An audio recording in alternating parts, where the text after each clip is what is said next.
we're hopeful that people will take that mindset that we brought into, the people of the state of California will take that mindset they brought into the last drought and extend that forward with a 15% voluntary reduction. En juillet 2021, le gouverneur de la Californie, Gavin Newsom, a demandé aux particuliers et aux entreprises de réduire leur consommation d'eau de 15%, alors que l'ouest des États-Unis faisait face à la sécheresse. C'était pas une obligation, mais ça montre bien l'ampleur du problème, qui ne fait que s'aggraver. À l'époque, les réserves étaient tombées à des niveaux dangereusement bas, et certains comtés avaient déjà mis en place des restrictions d'eau. Dans certaines régions, on avait même déclaré l'état d'urgence. La situation était grave. Et l'année suivante n'a guère été meilleure. D'après les chercheurs, l'extrême sécheresse dans l'ouest des États-Unis, qui dure depuis 2000, a été la période de 22 ans la plus sèche des 1200 dernières années. Mais le plus fou, c'est que les restrictions de consommation ont été introduites au moment même où des inondations se produisaient. De fin 2022 à mi-janvier 2023, il a plu presque tous les jours en Californie. C'était dû aux rivières atmosphériques, des courants de vapeur d'eau qui se forment le long des côtes. Naturellement, ces pluies ont causé inondations, glissements de terrain et vents violents. 20 personnes ont perdu la vie au cours de ces tempêtes. Les pluies ont atténué la pénurie d'eau en Californie, mais elles n'ont pas suffi. La sécheresse durait depuis bien trop longtemps. Même après ces pluies diluviennes, la moitié de l'État est toujours en proie à une sécheresse extrême. Une question se pose, existe-t-il un moyen de récupérer l'eau de pluie pour l'utiliser lorsque le temps est sec? Eh bien, il s'avère que oui, mais c'est un vrai casse-tête qui exige une tasse de café.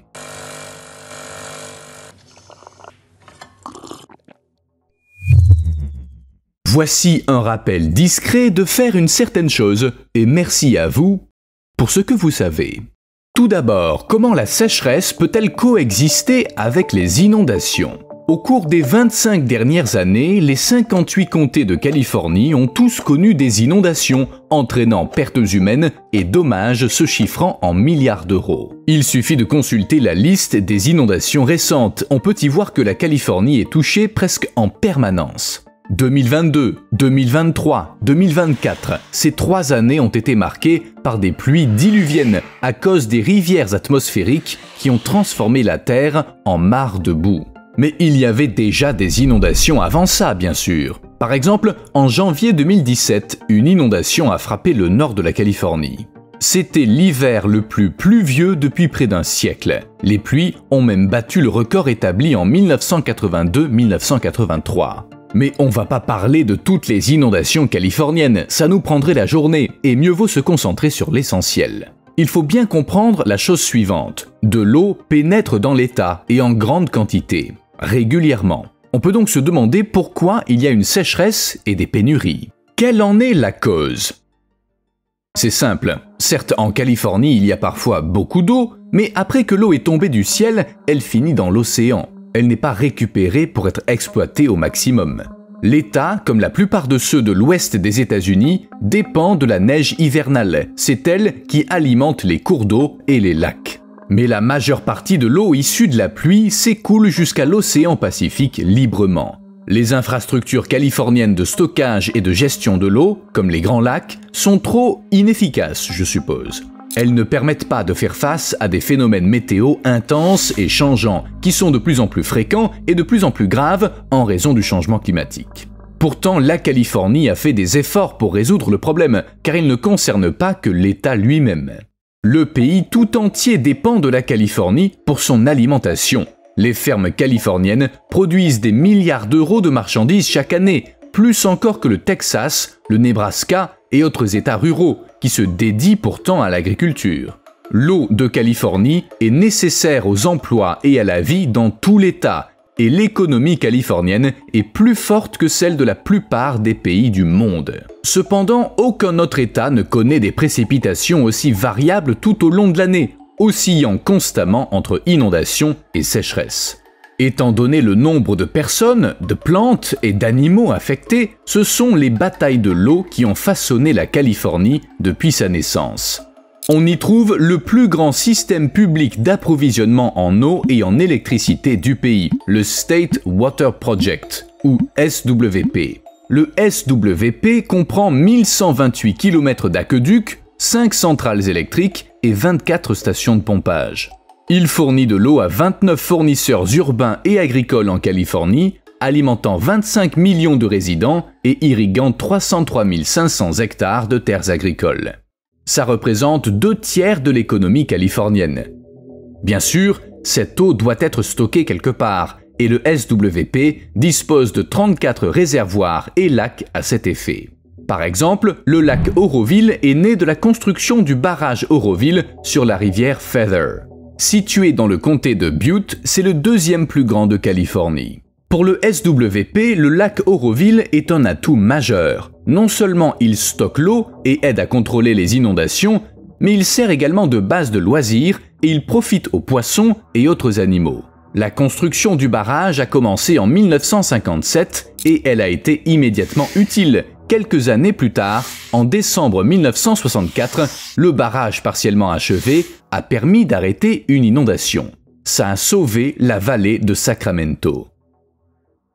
Un autre exemple est le réservoir de San Luis, un lac artificiel sur la rivière San Luis, situé sur les flancs de la chaîne de montagnes Diablo dans le comté de Merced. Il stocke l'eau prélevée dans le delta de la rivière San Joaquin Sacramento. L'eau est pompée en amont dans le réservoir depuis le bief O'Neill qui est alimenté par l'aqueduc de Californie et est utilisé en cas de besoin.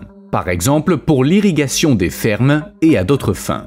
Où je veux en venir? Le SWP est aussi colossal qu'essentiel. Sans lui, la Californie ne serait pas la puissance économique qu'elle est aujourd'hui. Le projet a pris des dizaines d'années et il a nécessité de gros efforts politiques et techniques. En fait, un projet similaire avait déjà eu lieu en Californie. La première proposition remonte aux années 1880. Mais à l'époque, le projet n'a bénéficié d'aucun soutien politique ou financier, et ce jusqu'à la fin des années 1950. Même alors, le projet a été confronté à d'importants défis tels que l'acheminement de l'eau par-dessus les montagnes de Tehachapi. C'est d'ailleurs une histoire intéressante. Pour résoudre le problème, la Californie a construit la plus grande pompe du monde.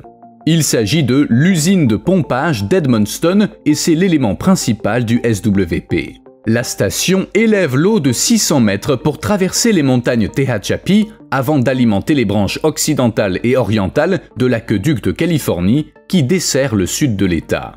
Pour vous donner une idée, 600 mètres, c'est environ 200 étages. Pour y parvenir, la station utilise 14 pompes centrifuges à 4 étages, chacune d'une puissance de 80 000 chevaux et ces pompes s'étendent sur 6 étages. En résumé, c'est une installation impressionnante qui consomme beaucoup d'énergie. Plus précisément, elle consomme 40% de toute l'électricité utilisée par le SWP. Mais aussi cool que soit ce projet, il ne suffit plus. Bien sûr, il y a de bonnes raisons à ça. Tout d'abord, le système est devenu obsolète. Certaines des parties les plus importantes du SWP ont été construites il y a près de 100 ans. Par exemple, l'aqueduc du Colorado, qui pompe l'eau du fleuve Colorado vers le sud de la Californie, date des années 1930 et il est sur le point de fêter son 100e anniversaire. Pas étonnant qu'il soit souvent endommagé. Une grande partie des infrastructures de la Californie, aqueducs, réservoirs et barrages, ont été construites en tenant compte de l'hydrologie du XXe siècle. Elles n'ont pas été conçues pour les sécheresses et les pluies plus intenses d'aujourd'hui. Le système ne suffit plus face au monde moderne. Et puis, il n'a pas été conçu pour gérer le nombre de personnes vivant aujourd'hui en Californie. Dans les années 1970, lorsque l'État a connu une grande sécheresse, moins de 20 millions de personnes y vivaient. Aujourd'hui, ce nombre a doublé et qui dit doublement de la population dit doublement du nombre d'utilisateurs. Enfin, la troisième raison est que le SWP n'a jamais été achevé. Initialement, le projet devait devenir un système beaucoup plus important, mais finalement, seule la première phase de construction a été achevée. La seconde devait être lancée dans les années 1970 et 1980, mais en raison de l'opposition des habitants du nord de la Californie, des écologistes, de certains intérêts économiques et de l'augmentation de la dette de l'État, elle n'a pas eu lieu. Attendez, qu'est-ce que les écolos viennent faire là-dedans ? Ça m'a surpris aussi, mais il s'avère que lors des années sèches, l'eau pompée dans le delta nuit au saumon. La station de pompage perturbe l'écoulement normal de l'est vers l'ouest qui est l'itinéraire suivi par les jeunes saumons jusqu'à l'océan Pacifique. L'effet est tel que les populations de saumons ont atteint un niveau critique. Elles n'ont cessé de diminuer depuis la mise en service du SWP. Les saumons de Californie souffrent de nombreux problèmes, étonnamment. Vous saviez que ces poissons se disputent l'eau douce avec les champs. Je l'ignorais, mais ils sont bel et bien en compétition. L'augmentation de la température de l'eau leur nuit également en éliminant leurs œufs. Ça se produit lorsque les barrages libèrent de l'eau froide à destination de l'agriculture industrielle ou des villes du sud de la Californie à la mauvaise période de l'année. En outre, la construction de barrages a privé les saumons de 80 à 90% de leur lieu de frai. Sans oublier les activités humaines telles que linéarisation des rivières, renforcement des rives et construction de digues pour créer des terres agricoles. Tout ça empêche les bébés saumons d'accéder aux rives, aux chenaux latéraux et aux plaines inondables qui leur procuraient nourriture et abri contre les prédateurs. Et même si les poissons survivent à tout ça, les énormes tuyaux d'amenée d'eau aspirent un nombre incommensurable d'alevins. Ils se retrouvent dans les champs avec l'eau d'irrigation, où ils contribuent certes à la croissance des plantes, mais bien contre leur gré. Ces problèmes affectent la population, car l'industrie californienne du saumon représente 1,3 milliard d'euros et 23 000 emplois. La Californie devrait investir dans la santé du saumon. Enfin, les souffrances des poissons sont un autre problème. Dans l'immédiat, la Californie a besoin de solutions pour garantir un approvisionnement régulier en eau. Le climat change et la seule chose à faire est de construire davantage de réservoirs et de ne pas gaspiller cette eau précieuse. C'est à ça que servira le lac de Sites. Il s'agit d'un projet unique conçu pour recueillir l'eau des grosses tempêtes. Plus tard, cette eau doit servir à alimenter les habitants, les fermes et l'environnement californien pendant les périodes de sécheresse. Le lac de Sites sera situé à l'ouest de la vallée de Sacramento, non loin de Maxwell, une petite ville agricole du comté de Colusa, à 104 km au nord-ouest de Sacramento. Vous savez, certains projets ne plaisent pas à tout le monde, mais celui-ci est soutenu presque unanimement. Dirigeants locaux, habitants, responsables des ressources en eau et même écologistes. Du moins, ils ne se sont pas encore prononcés contre.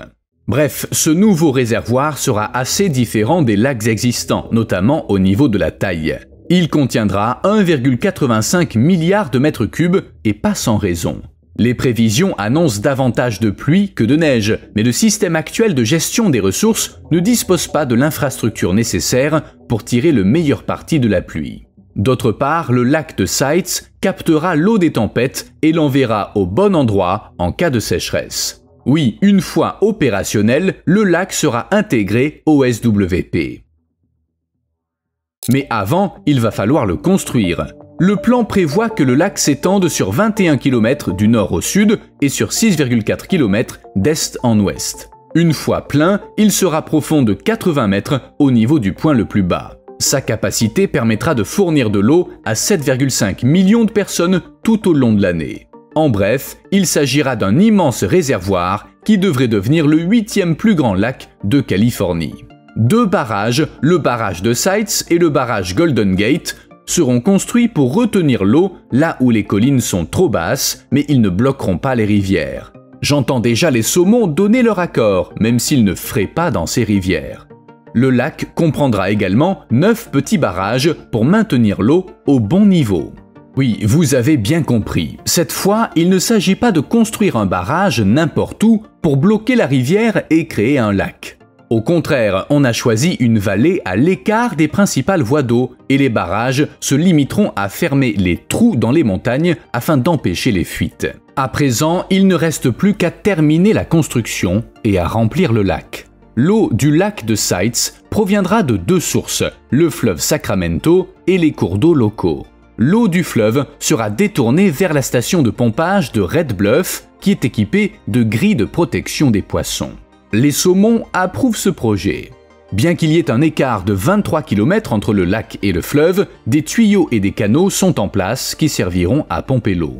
On prévoit de pomper 4% de l'eau du fleuve Sacramento qui se déverserait autrement dans l'océan pour alimenter le lac. L'environnement n'en sera pas affecté. Ce qui est dommage, c'est que la construction du lac de Sites n'ait commencé que maintenant. S'il avait existé plus tôt, on aurait pu profiter des 2 derniers hivers très humides pour le remplir. L'eau serait maintenant disponible pour les sécheresses à venir et tout le monde serait content. Contrairement aux anciens lacs de barrage, celui de Sites ne bloquera pas les systèmes fluviaux et il ne nuira pas à la migration et aux frais des poissons. Ce sera le premier lac de barrage de Californie dont une partie de l'eau servira à répondre aux besoins environnementaux afin de soutenir la faune et les habitats pendant les périodes de sécheresse. Il permettra même de réguler la salinité de l'eau dans le delta, de conserver l'eau froide pour les saumons et d'améliorer leurs conditions de vie. Et les coûts énergétiques. En effet, pomper de l'eau aussi loin d'un fleuve n'est pas chose aisée, mais les ingénieurs y ont pensé là encore. Le lac de Sites aura une fonction régulatrice, stockant l'eau et l'électricité pendant les périodes d'excédent afin que les ressources soient disponibles en cas de besoin. En d'autres termes, le lac sera utilisé pour pomper l'eau en hiver lorsque la demande d'énergie est faible. Puis en été, l'eau sera libérée à des fins d'irrigation et de protection de l'environnement tout en produisant de l'électricité. Pratique. Lorsque l'eau est libérée, elle produit tellement d'électricité qu'elle restitue 70 à 80% de ce qui a été utilisé pour remplir le lac. Ça forme une boucle vertueuse. En résumé, les coûts énergétiques seront très faibles. Et la chronologie des travaux.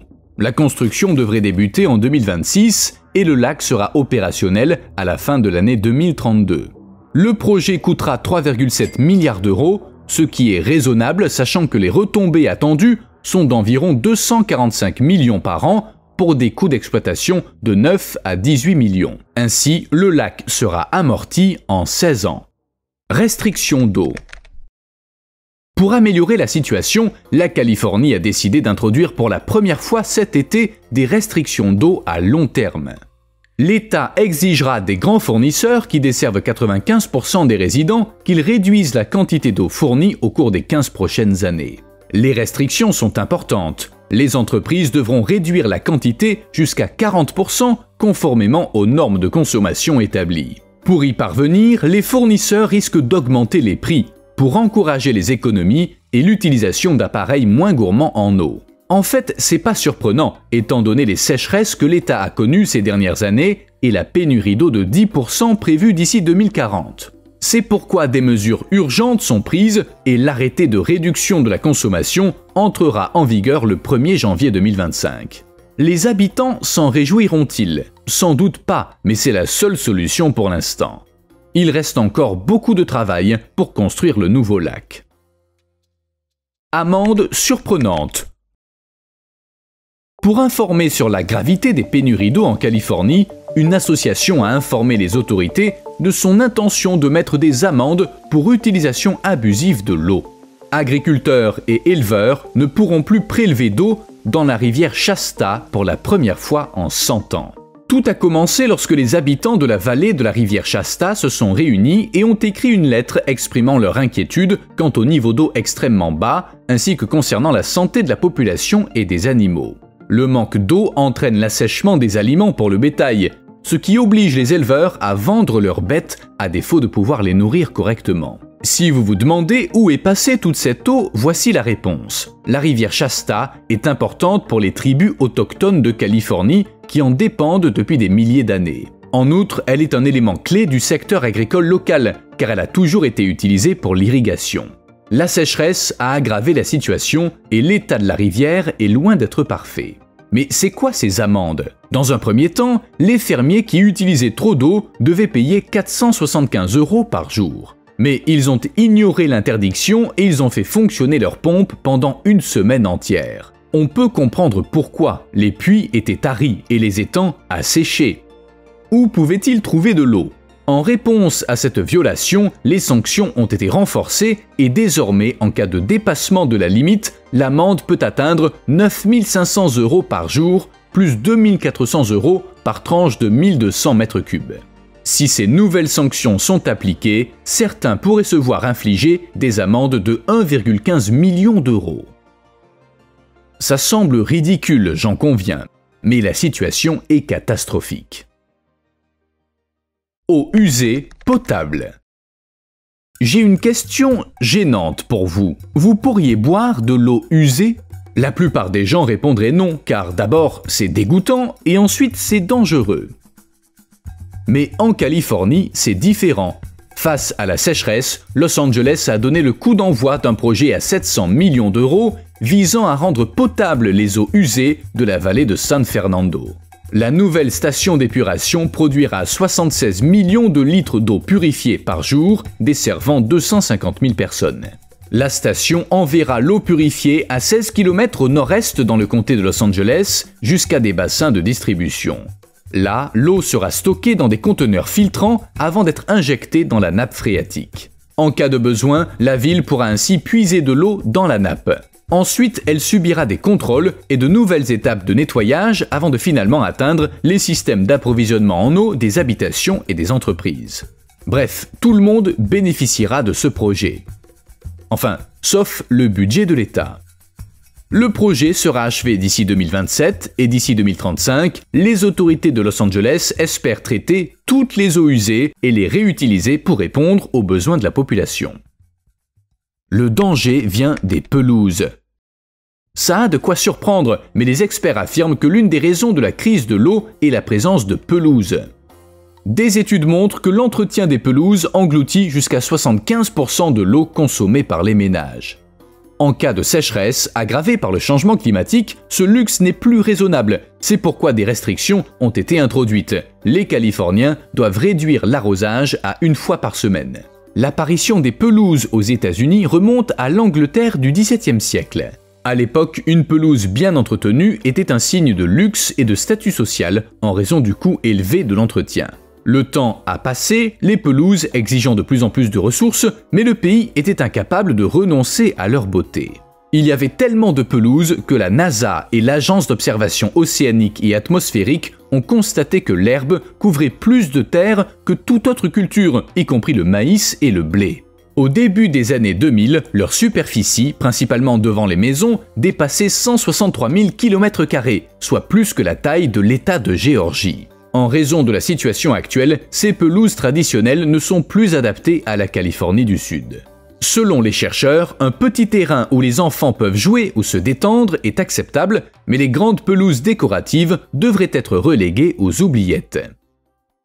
Saumon interdit. Pauvres saumons de Californie, eux aussi sont menacés par la sécheresse, ce qui a entraîné l'interdiction de la pêche commerciale et récréative de cette espèce dans les eaux côtières de Californie. Cette décision a été prise pour la 2e année consécutive et, sans surprise, les pêcheurs en sont très mécontents.